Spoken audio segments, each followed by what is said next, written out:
Whether you're looking forward to your gap year starting in September, or you're halfway through your year right now and realize you maybe haven't done as much as you had hoped, this episode is all about getting a plan together. And it is filled with tips for how to plan a gap year in 2022. We know that there is so much going on in the world right now, and sometimes it can be a little bit confusing on how to get started. So listen up to all of these incredible tips in today's episode.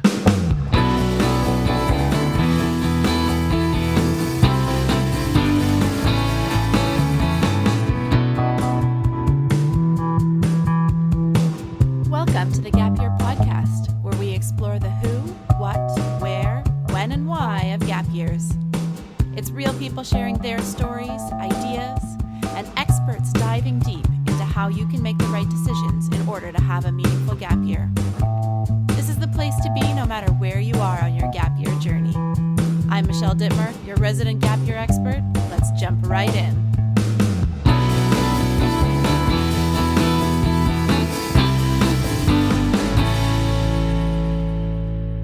Hey there, and welcome to the Gap Year Podcast. As always, my name is Michelle Dittmer, and I am your host and gap year expert. Now, you might be surprised, our little nonprofit gets tons of inquiries coming in with people with all sorts of questions about the gap year process. And one of the most common ones we get is, when is it too late or too early to start planning a gap year? And a lot of general questions around the planning process. So I wanted to put together a full podcast episode that will walk you through some of the top tips we have around planning a gap year in 2022. Now, the questions are very understandable because this is something that's totally new to you. Perhaps you've planned a smaller scale experience, maybe a week of activities during March break, or even maybe 2 months during the summer. But maybe that whole entire year seems daunting. And often when we're planning March break or a summer, it has two definitive ends. We already know what we're doing before and we know what we're doing after. And sometimes on a gap year that doesn't quite exist. So it is something that's relatively new to you, but I'm going to say that we've been doing this for a very long time. So I want to make sure that I am here to support you and give you some tips along the way. Now, a lot of people, or a lot of young people that I talk to, will also say, oh, well, I don't need a plan. I'm just going to work on my gap year. So I don't really need a plan. And while that is possible, nobody needs a plan. I would argue that if you're going to work, you absolutely do need a plan. Now, I've been working in the gap year space for over a decade, and one of the only single person that I have ever talked to that said their gap year was a waste of time was somebody who said just that I'm just going to work for the year. So while they came away with a heavier pocketbook, lots more money in the bank, they didn't feel that they had grown in any way. They got a 9 to 5 and they put in their hours and then felt the rest of their time wasn't used for anything productive or fun. So if you are going to work for your gap year, I still encourage you to have a plan in place because there's lots of hours that you're not going to be spending with your employer. So what are you going to be doing during that time? What are you going to be doing to keep yourself interested? What are you going to be doing to be social outside of work? What are you going to be doing to keep you interested in life? It's not that bagging groceries or working in retail or getting an internship is going to be what fulfills you on your gap year. It's going to be that growth and evolution. So how do we make sure that you have those types of activities plugged in there? Now, 2022, we kind of hoped we'd be through this pandemic thing, but we don't know what's going to happen. So I'm going to start with some COVID-specific tips, because if you are planning your gap semester, maybe that's starting, or maybe you're an early planner and you're looking at starting in September of 2022, we don't know where this virus is going to go. So these are actually going to be really good practices for us as we live in a little bit more of a turbulent time and as we learn and grow something about ourselves. So here we go. This is going to be my top tips for COVID year, and then we'll go through some general tips in a little bit. So the first thing that I recommend when someone is planning their pandemic gap year is that we really need to chunk out the year, because planning 12 months worth of activities is never a great idea, not to do it all at once, but especially when the COVID restrictions keep changing and we don't really know what the future really looks like for us. So the way that I suggest people break down their year and break down their planning is to look at it in 3-month chunks or 3-month blocks.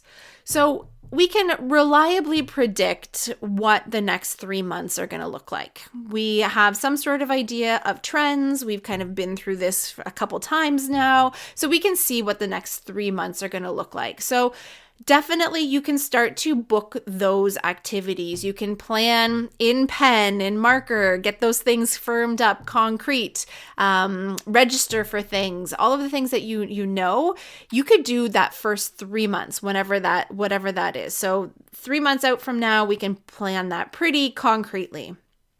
But then the next 3 months after that, I would encourage you maybe not to be booking things, maybe not to be committing to anything, but have a really, really good plan in place for months 3 to 6. So this is going to be something that you've researched, you've got a really good idea, and when we move through those first 3 months, once we get closer, you can just kind of hit go. You can pull the trigger and get actioning on that next 3 months if all of the conditions remain the same or if the conditions went according to plan. The nice thing about that is if things have changed, you still have flexibility to change your plans in that 3 to 6 month time frame. From 6 months on to the end of your gap year, I encourage you to just dream about that. So do some light research, have an idea. If you do want to travel or you want to start a business, maybe pick the organization that you think you'd like to work with. So do that research, but don't be putting anything casting it in stone at this point. As you move through the year, though, those dates come closer. So let's say your gap year is going to start in September. In September, you can concretely plan for September, October, and November, probably December too, but let's go with those 3 months. But once you get through September, then your next 3 months are actually October, November, December. So you can firm up what happens in December. And as you move forward month by month, that whole 3-month system shifts with you. And so as you move a month through your gap year, you move a 3-month window ahead, and that allows you to just stay ahead of your planning process. So planning in 3 months chunks is a really, really great practice for a pandemic year. So that would be our tip number 1. Pandemic tip number 2 is really to look at geographic diversity. There are so many dreams of gap years that start in the international space, and lots of people want to travel or want to work abroad or want to volunteer abroad, and those are things that may be possible on your gap year, but we don't necessarily know what travel restrictions are going to look like in the next little bit. So while you can look at those things and see what may be possible for you, I also encourage people to look at experiences that can happen on a national level. So what can actually happen within Canada, within your own country? Because when you are looking for experiences within your own country, you don't have to worry about border closures. You don't have to worry about healthcare. Worst case scenario, mom and dad can drive to come and get you. It just allows a little bit more flexibility, but you can still get a lot of the same experiences or same style of experience or the same outcome of an international experience by doing something within your own country. So, for example, a lot of young people want to travel internationally to build independence. Now, it doesn't take a flight to Zimbabwe to build independence. If you're living in Vancouver and you are moving to, let's say, Edmonton, you're going to need just as much independence to do that move that you would take to move halfway around the world. So looking at that independence, you could get that nationally. Also, a lot of people are looking for cultural immersion. And what a lot of people don't realize is how diverse our cultures are here in Canada. So if you are not from the East Coast, heading out there, it could end you up in culture shock. If you are Anglophone and landing in a French-speaking community, you could get a sense of culture shock. You could be the minority. You could be in a place that you need to start to figure out the culture. So there's lots of ways to get analogous experiences that you might have if you were hoping to go international and that's not possible. So source out what you could do nationally. Now, I'm going to take it one step further too. Looking at geographic diversity, we've got our list of international experiences. We've got our list of national experiences, and I'm also going to push you to take a look at what you might be able to do locally. Now, again, if you want to look at that independence piece, maybe instead of traveling halfway across the world or halfway across the country, maybe you want to do something within your own community. Maybe you want to rent an Airbnb for a month and actually live on your own within your own city. These are things that are still possible on a gap year that will still help you develop the same skills, help you to build that confidence, but something that would be possible regardless of what this virus is doing. So just having that level of diversity when it comes to the location of your planning, that is tip number 2. Tip number 3 is to be very clear on what your risk profile is. And your risk profile when it comes to COVID is, what are you prepared to do? What risks are you prepared to take? What risks are you not prepared to take? And I think it's really important that when we are looking at our risk profile, we are looking at ourselves. So we have to take into consideration our beliefs, our values, our health, all of the things that are very personal to us when we're building this risk profile. But we also need to include our family in that conversation.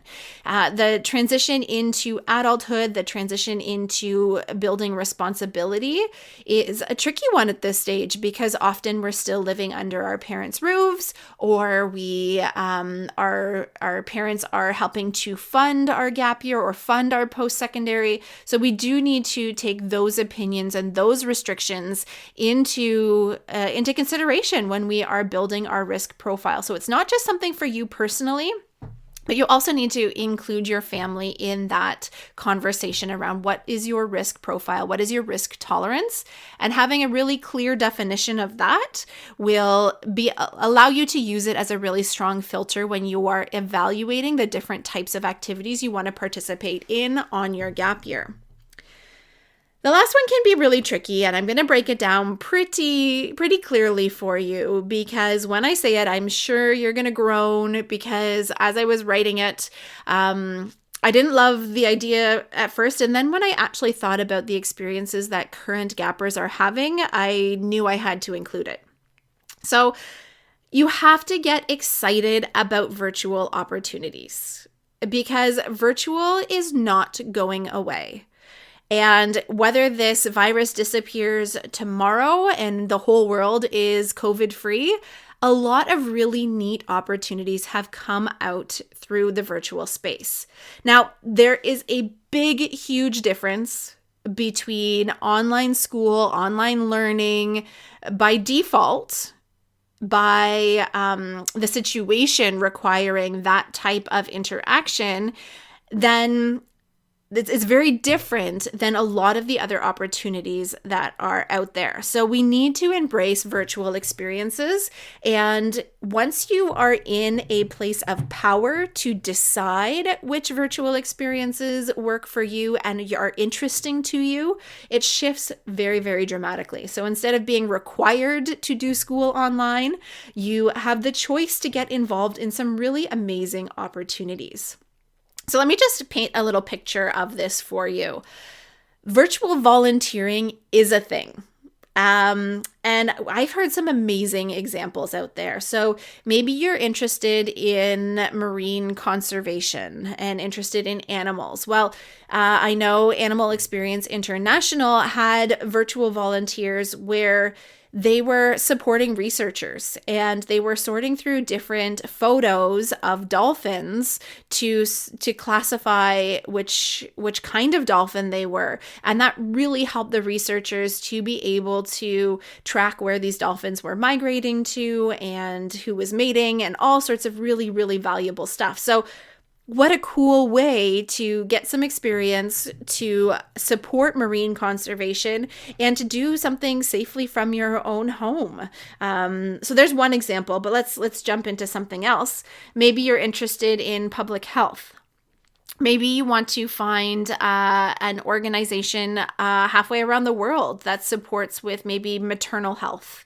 Maybe in South Africa, a maternal health organization, and they need some help to develop a campaign for vaccination clinics for pregnant women. Maybe that is something that interests you, and that is something that you can lend your hand to from home that's going to make a great difference for a small organization somewhere else in the world. So how cool is that? I don't think in your province you'll be able to do something like that, but volunteering for somewhere else around the world and to support the professionals on the ground there, that is some incredible experience that you can put on your resume. And I'm going to give you a third example for virtual volunteering. Maybe you have maybe you're a really good photographer. Maybe you want to use that strength to go around and take photos of your local conservation area. So you're getting outside, you're getting some hands-on experience, but you're going to take those photos on behalf of a climate change organization.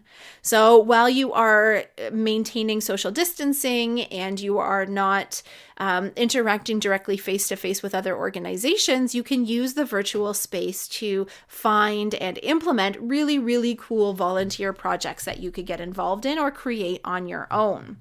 So there's some examples from a volunteering standpoint, but let's jump into the learning. Now, I mentioned online school is very different than actually choosing to learn something. There's a reason why the Masterclass brand has billions of dollars coming in the door and all of these incredible celebrities are sharing their expertise, because learning is fantastic. And when you are in control of what you are learning and how you are learning and when you are learning, you become a very empowered learner. And that's really, really an amazing place to be and very different than being a student in a school. And this is what we think of when we think of a lifelong learner, or we think of somebody who's curious. We're always learning in different ways, and online is one of the ways that you could do it. And you're going to learn stuff that's actually interesting and useful to you. And I want to tell a little bit of a story here. I hired a third-year marketing co-op student from a very reputable business school, and she came on board for her co-op. And this is third-year marketing, so I was hoping that she would come on board with some skills to do some very, very meaningful marketing work for me. And I found out that she had never, ever in her life run a Facebook or an Instagram ad and had never learned how to do that. So we found a course online that allowed her to develop that very, very specific skill. So even in a field that you're studying or you're hoping to study, you can find those very tangible things, those very practical things at a fraction of the cost of your full tuition and get a head start and build up some of those very concrete skills, whatever that is, whether that's you want to learn how to have a podcast, you want to learn how to bake beautiful French pastries. Maybe the toaster in your house is broken and you're going to head to YouTube to figure out how to fix it. Maybe you want to read with a virtual book club. There's a great one out there. It's called Canadian Book Enablers, and it's totally free, all Canadian authors. And each month they host a free Zoom chat with the author of the book. So there's a little plug for them. You can find them on Instagram. But all of these ways of learning online can be really meaningful and interesting and fun. And it is not, I'm going to underscore, not online school. It is something much, much better than that. And the last thing when it comes to the virtual space, I'm going to say is you need to get comfortable with meeting people online and developing friendships online. And it can be a really, really cool way to do it. And jumping on Discord and different Discord servers, we have a fantastic Gapper Connect Discord server, which I'll link to in the show notes. Finding Reddit groups of people. Meetup.com has tons of virtual places to network and meet up with people. Facebook groups. I know that's a thing for older people, or it's seen as a thing for older people, but a lot of universities and colleges are still using Facebook groups for networking. So you got to learn how to make friends online is the underscore of that one. Now, that's the summary of my suggestions for planning a COVID gap year. But what are those things that are core and central to planning a really, really good gap year? Because they all still hold true. So I'm going to share those top tips with you. And I'm going to do it rather quickly, so I hope you've got a pen and paper. Number one, the golden rule of gap year planning is goals before Google. So we don't want to jump in and start researching the what you're going to do until you are very clear on the why are you taking a gap year. What do you want to get out of your year? This is so critical. How do you want to be different? What do you want to have gained on your gap year? This could be, I want to earn money. I want to develop a particular skill. I want to get clear on my career direction. All of these things could pop up for you. And any one of those things, if you're Googling gap year, you're probably not going to find the activities that you want. So you just don't need to include that term. So goals before Google is number one. The second tip is when you're researching, don't include that term gap year. Because volunteering and finding jobs and internships and courses and travel opportunities or communities to join, all of these things aren't necessarily going to come up if you are researching with the term gap year in it. So while they are very applicable to your gap year and they make very fulfilling work for fulfilling activities on your gap year, you don't necessarily have to search for them in that way. So that's another tip for you. And once you know what you're looking for, it makes it a lot easier to find it. I also highly recommend that you use a calendar. So you actually download a physical printable calendar and start with something very concrete like a marker or a pen. And the first thing I want you to do on that calendar is write in all your non-negotiables. Do you have to be home for a certain date? Is it your grandpa's 90th birthday? Do you have your driver's exam to get your driver's license? Do you want to be meeting up with your friends over reading week? What are those things that are non-negotiable for you? Another really important one to plot on there is when are your applications to university due? So if you haven't deferred, put in your application date so you have that as you are looking at your year. So those are things that I want you to put on first in pen or in marker, something you can't erase. Then I want you to come back and I want you to fill that in with pencil, all the things you're thinking of doing. So when are you planning on working? How many weeks is that? When are you planning on traveling? What courses do you want to take? And plot them in on your gap year calendar so you can actually look at all of the months and see where there might be holes, where there might be opportunities to do something different or exciting, or maybe you need to look and see if you have two conflicting opportunities ahead of you. How are you going to make those decisions? So plotting it out on a calendar makes a lot of sense. Now, the calendar is one way to help you make decisions, but I think the hardest part of planning a gap year is actually how do you prioritize your options? How do you actually take your wish list that might be pages and pages long, and how do you narrow it down? How do you know which is the best organization or opportunity before you? And what if something better comes along? So my advice when it comes to this is that you just need to pick and do something. So I watch too many gappers out there waiting in limbo, worrying about the what ifs and not making any decisions at all. And they just watch the months slip by as they are afraid to make a decision. And then at the end of the year, they look back and they say, oh man, I let all those months slip by before I actually made a decision. And they feel that they've wasted their time. So you just need to make a decision. Take action and follow through in those first 3 months. Find something, commit to it, and follow through with it. Don't second guess yourself. Just move forward as long as it is safe to do so, and make memories, build skill sets, meet new people, and you won't regret it. So when it comes to making decisions, just do it. Just be quick and concise, and don't look back. Just move forward and do that.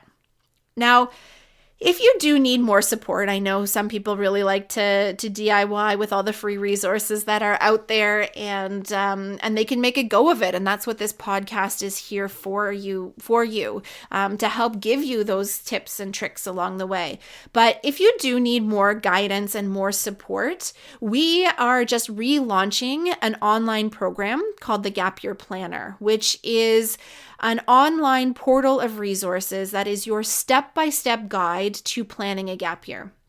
So we've been doing gap year planning for over 10 years, one-on-one, for those who can afford quite a pricey service, where we walk you through all of the steps and we hold your hand along the way. But what we realized was that pricey service wasn't helpful for everyone. So what we've done is we've distilled all of that support down into a DIY portal that you can follow the steps that we use one-on-one and do it on your own at a very, very affordable price.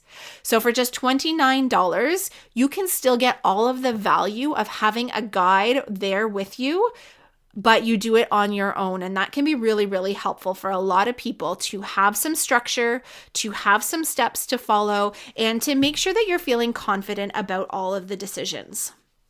So we want to make sure that you're not missing out on any of the steps. We want to keep those overwhelming feelings at bay, and we want to make sure that your time is well spent. The nice thing about this is that you are the one that are in charge here. This will help you no matter what your gap year goals are, no matter what your gap year budget is, and no matter what you want to actually do on your gap year. The biggest bonus to this, I think, is that you get a one-on-one feedback session with someone from our team, that we will take a look at the plan that you have put together and provide suggestions. Take a look for anything that might be a flag for us in the planning process. And we want you to walk away feeling confident that your plan is going to serve you really well and that you haven't missed out on any amazing opportunities that are out there. So inside the program, we cover everything from goal setting to how do you research the activities, how do you build a budget for your gap year, and then really honing in on that decision-making piece. How do you decide between opportunities so you don't wallow in that decision-making limbo? We talk about building out a schedule, and we give you tips on how to live out your plan once it is go time.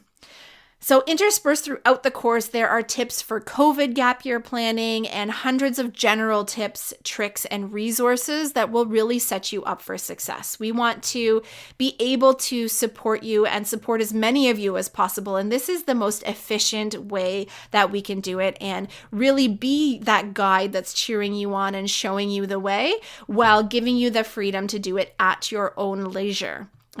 When you purchase the Gap Year Planner, you get lifetime access. So you can come back as many times as you need to redo the activities as your gap year evolves and changes. It's such an incredible resource for you, and I highly recommend it if you are planning a gap year. This $30 will save you hours of time, hundreds of dollars, and lots of stress. So that is my pitch to you, because I want your gap year to be successful and I want to support you. And this is a really great way for you to dive into that. Now, if you are interested, you can head to cangap.ca/planner, and that's where you can find out all of the information and where you can sign up for the program. Would highly love to see you inside of there and get all of the resources you need into your hands really, really quickly so that you can plan a very, very successful gap year. I hope these tips were helpful for you, and I hope that you are able to envision the most epic personal gap year that you could possibly imagine, and that we can help you make all of those dreams come true as you put together your gap year plan. Until next time, friends, keep on adventuring.